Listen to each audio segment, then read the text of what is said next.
اللي يقول سيدنا رمضان اكيد يقول اللمه والسهره مع العائله، وما تحلاش هذيك السهره والقصره بلا تحليه جزائريه كما المحل بالله الله عليه، خصوصا اذا كان بهذه الطريقه.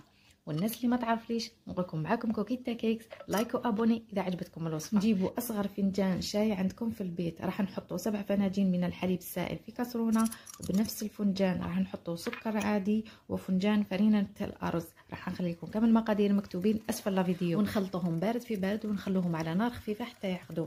من جهه اخرى غسلت العنب بالجاف مرتين بالماء سخون، وخليته ايضا مره ثالثه ينقع شويه في هذاك الماء.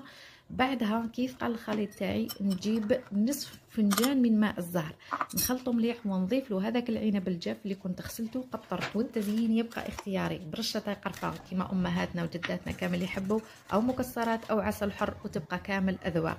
وما بقى عليا غير نقول لكم يدخل عليكم رمضان بالصحه والهنا، وربي يتقبل منا ومنكم ان شاء الله. ودائما وابدا شهر رمضان شهر عباده، ما تخلوش هذه الفرصه تضيع منكم مره اخرى. سلام.